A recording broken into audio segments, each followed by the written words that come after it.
Playlist में हम NCERT exercise 12.1 का क्वेश्चन नंबर 6 देखेंगे। आइए समझे क्वेश्चन नंबर 6। तो क्वेश्चन नंबर 6 है minimise z equal x plus 2y subject to 2x plus Y greater than or equal to 3, x plus 2y greater than or equal to 6, x comma Y greater than or equal to 0। तो यहाँ पर बेटा हम इस चीज़ का मतलब जानते ही हैं। इस चीज़ का मतलब है कि हमें फर्स्ट क्वाड्रेंट को साइडेड करना है। तो हम फर्स्ट ऑफ ऑल क्या करते हैं बेटा, इनइक्वालिटी को इक्वालिटी में कन्वर्ट करते हैं।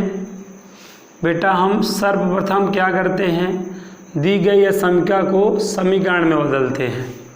ठीक है, और यहाँ पे देखो कांस्टेंट 3 है और यहाँ पे कांस्टेंट 6 है। तो कांस्टेंट जब भी मिले हमें क्या बनाना होता है, इंटरसेप्ट फॉर्म बनाना होता है। तो हम कांस्टेंट का डिवाइड देकर इंटरसेप्ट फॉर्म बना सकते हैं, अंतःखंड रूप बना सकते हैं। अब यहाँ पर देखें तो यहाँ पे क्या हो जाएगा, x अपान 3/2 और यहाँ पे y अपान 3 इक्वल टू 1 और यहाँ पर x upon 6 plus y upon 3 equal to 1। I hope ये चीज़ें आ गई होंगी। इस चीज़ को थोड़ा सा और अगर हम सिंप्लीफाई करें, 3/2 का मतलब 1.5 होता है plus y upon 3 equal to 1। Okay बेटा, अब यहाँ के बाद हम क्या करेंगे, टेकन क्वाड्रेंट ड्रा लाइन करेंगे। ठीक है ना, तो टेकन क्वाड्रेंट अब हम ड्रा लाइन करने चल रहे हैं, ध्यान दीजिएगा। यहाँ पे हम बेटा टेकन क्वाड्रेंट कर लेते हैं। ये हमारी x एक्सिस की पॉजिटिव डायरेक्शन, ये निगेटिव डायरेक्शन, ये y एक्सिस की पॉजिटिव, ये निगेटिव और ये आपका रहा ओरिजिन। ठीक है, x पे में देखो, x पे हमारी डिस्टेंस क्या है, 1.5 है और 6 है।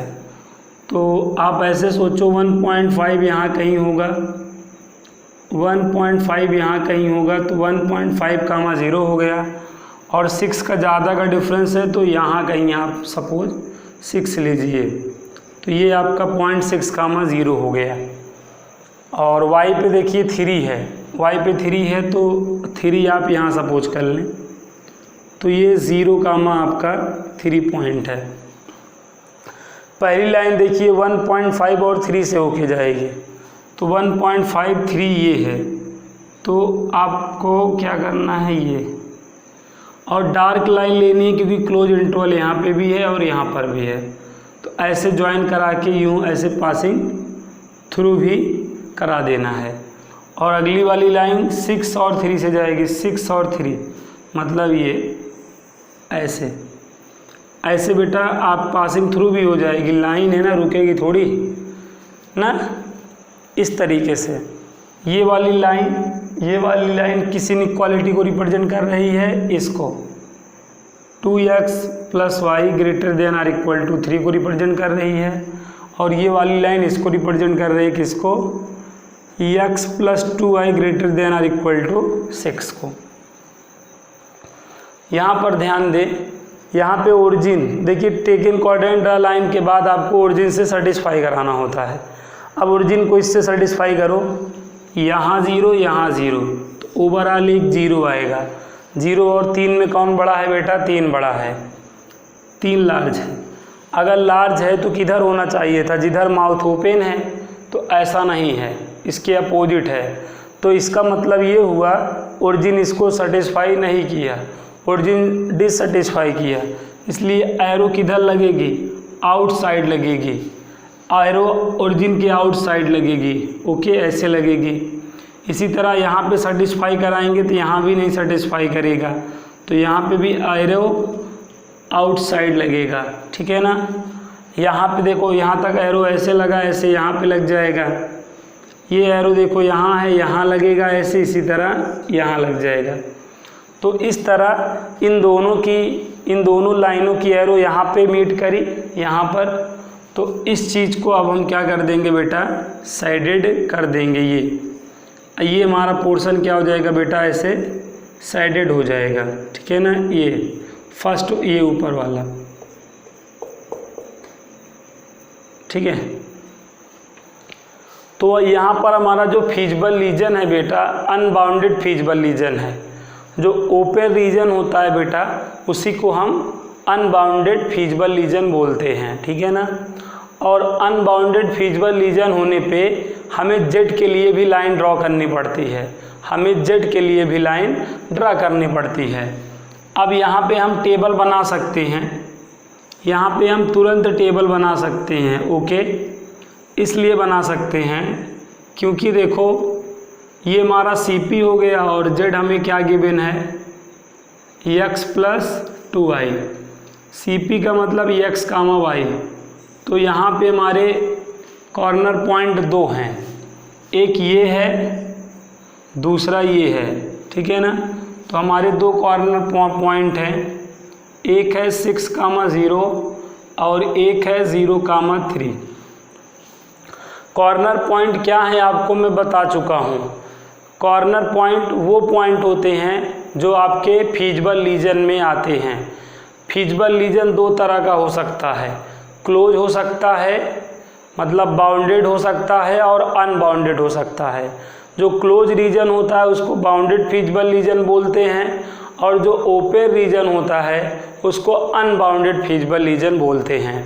यहाँ पर ओपन रीजन है इसलिए इसे अनबाउंडेड फीजिबल रीजन बोलेंगे, ठीक है। तो यहाँ पे अनबाउंडेड फीजिबल रीजन या बाउंडेड फीजिबल रीजन में जो 2 लाइन का पॉइंट ऑफ इंटरसेक्शन होता है वही को क्रिटिकल पॉइंट बोला जाता है, CP बोला जाता है।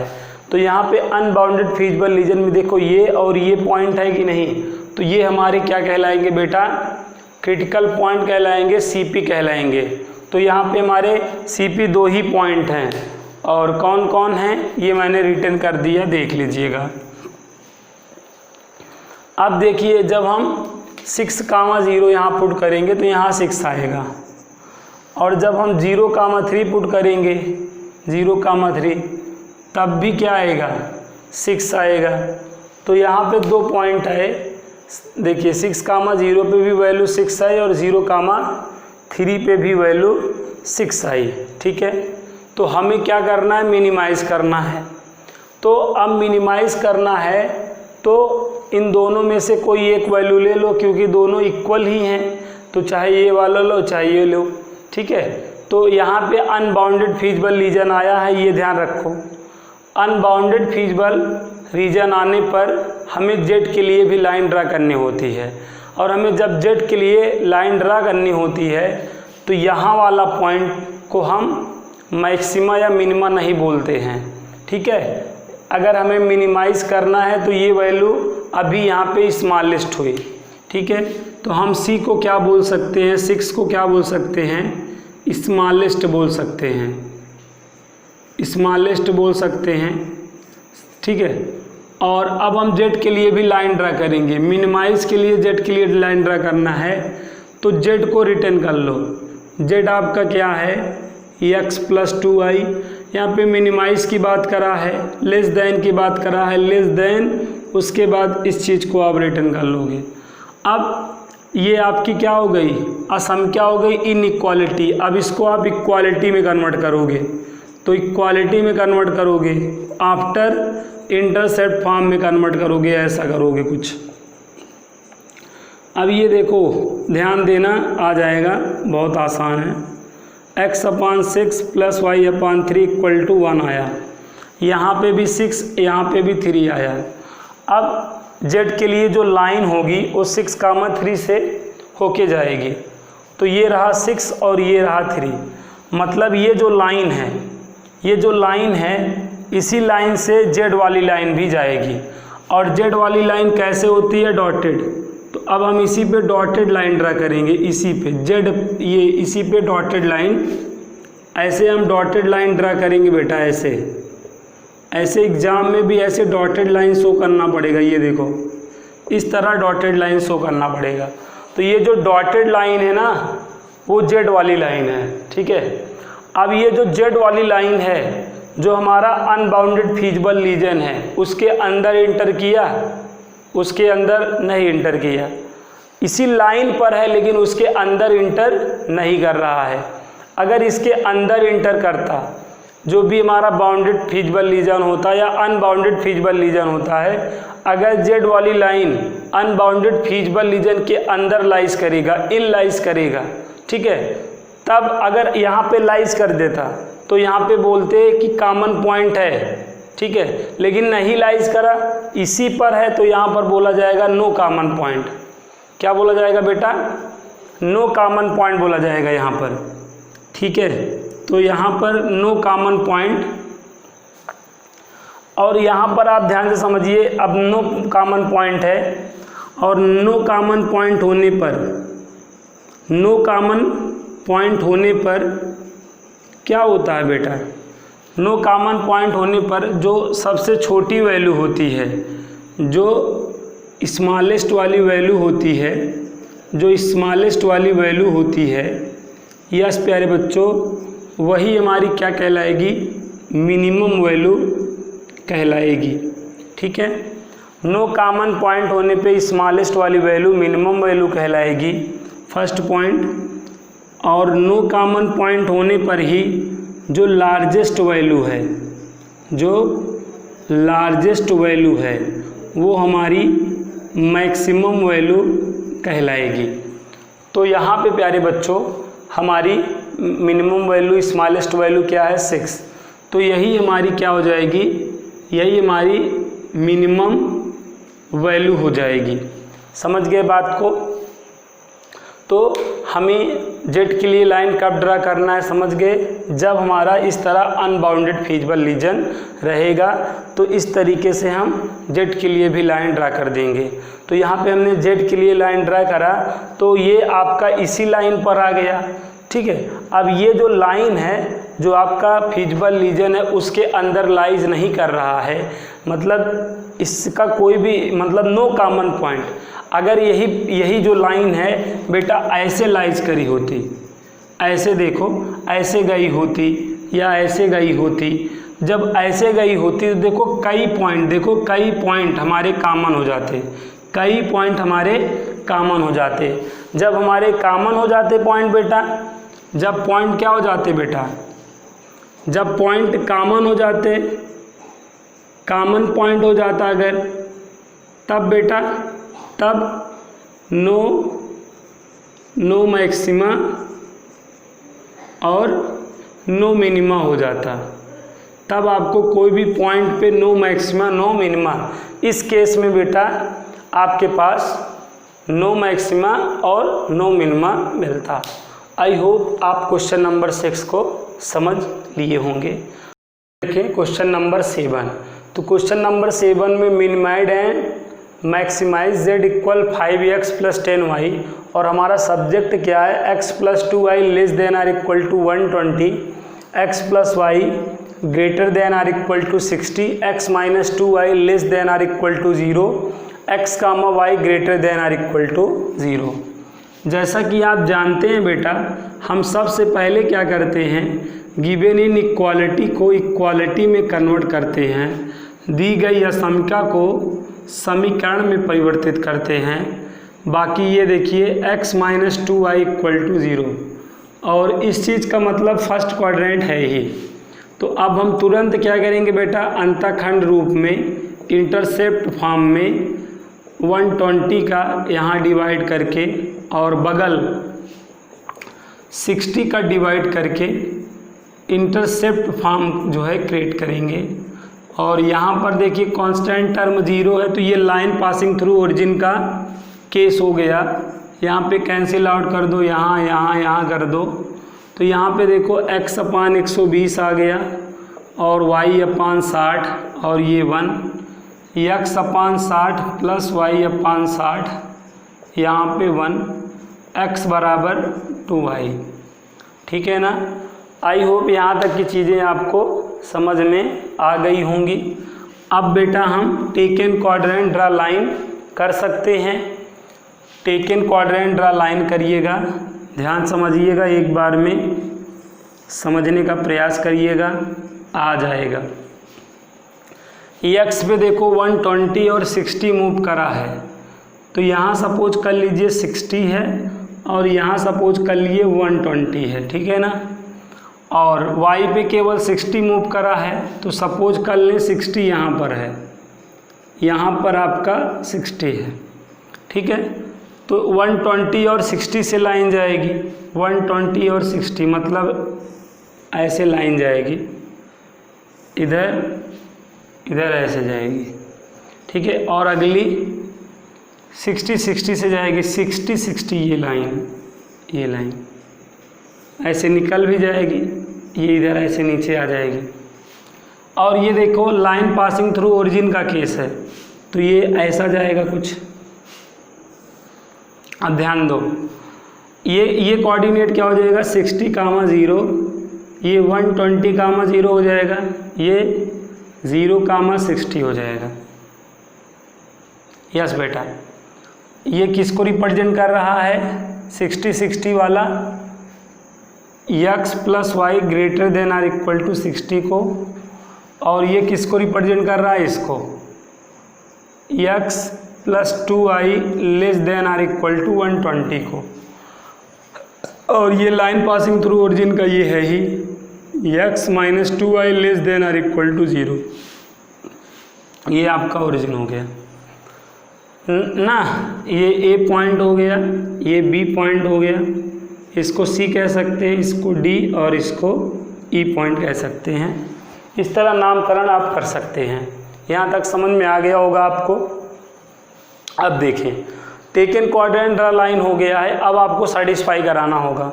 जब आप इसको ओरिजिन से सेटिस्फाई कराएंगे तो ये नहीं करेगा, तो एरो किधर लगेगा, आउटसाइड लगेगा, यस। और ये वाला सेटिस्फाई करेगा, एरो इनसाइड लगेगा। और इसमें कैसे किया जाता है, एक्स एक साइड, वाई एक साइड। एक्स देखो स्मॉल है, तो स्मॉल वाला एक्स यही तो होता है, ये स्मॉल एक्स है, तो एरो इधर लगा दो, यहाँ लगा दो, तो ऐसे ऐसे यहाँ पे यहाँ लग जाएगा। तो अब चलो एरो एरो करें, ये एरो यहाँ ऐसे लग जाएगी, यहाँ लग जाएगी, यहाँ लग जाएगी, ये एरो यहाँ यहाँ और यहाँ लगी ही है, ये एरो यहाँ यहाँ यहाँ ऐसे लग जाएगी। तो 3 लाइनें थी, तीनों लाइनों की एरो जिस रीजन में आएंगी वही आपका फीजिबल रीजन होगा।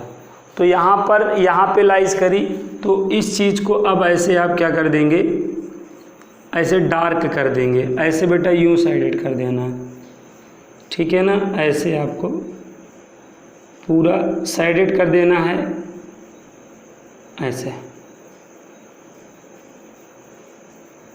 ऐसे इस तरह बेटा साइडेड कर देना है। ये आपका फीजिबल रीजन हो गया, ठीक है। अब यहाँ के बाद आपको क्या करना होता है, टेबल बनाना होता है। एक में CP और एक में Z को लिखना होता है। तो Z आपका 5x + 10y है, CP का मतलब x, y से होता है। ये चीज़ आप अच्छे से समझ लें। अब यहाँ पे हमारे CP कितने हैं बेटा, 3 हैं, ठीक है ना। कौन कौन है, C है, D है, C पॉइंट होगा, D पॉइंट होगा और E पॉइंट आपका ऑलरेडी आपको ज्ञात है, फाइंड है, 0, 60। और यहाँ पे बेटा क्या है, बाउंडेड रीजन है। बाउंडेड रीजन है तो आपको यहाँ पे बाउंडेड फीजिबल रीजन है, तो आपको Z के लिए लाइन तो खींचनी नहीं है। बस अब आपको ये CD वाला पॉइंट भी निकल जाए तो जो सबसे बड़ा आएगा वो मैक्सिमम होगा, जो सबसे छोटा आएगा वो मिनिमम होगा। आइए देखते हैं। अब ये C पॉइंट और D पॉइंट आपको निकालना पड़ेगा। ध्यान दीजिएगा, इसको आप इक्वेशन 1 समझिए और इसको आप इक्वेशन 2 और इसको आप इक्वेशन 3 ऐसा समझ सकते हैं। ये आपका इक्वेशन 1 और ये आपका इक्वेशन 2 और ये आपका इक्वेशन 3। यहाँ पर अगर आप इस चीज़ को समझें तो ये आपका इक्वेशन 1 था, यस बेटा, ये इक्वेशन 2 वाला है, और ये आपका इक्वेशन 3 वाला है।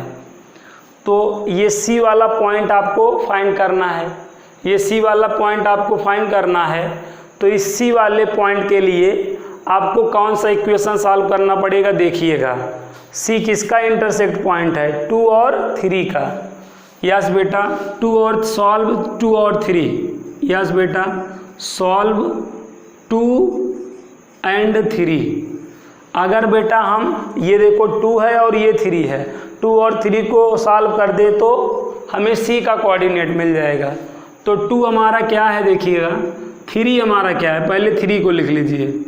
x बराबर 2y, ये इक्वेशन 3 है। और हमारा 2 वाला क्या है, 2 वाला देखें x प्लस वाई बराबर 60 है। अब जहाँ पे x है हम वहाँ पे क्या पुट कर सकते हैं, 2y प्लस वाई बराबर 60।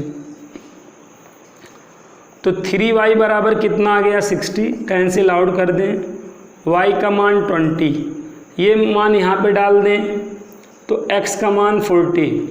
तो c का कोऑर्डिनेट क्या आ गया बेटा, x कामा y होता है 40 कामा 20 हो गया। ओके, इसी तरह देखिए d किसका इंटरसेक्ट पॉइंट है, यहाँ पे देखिएगा d 1 और 3 का इंटरसेक्ट पॉइंट है।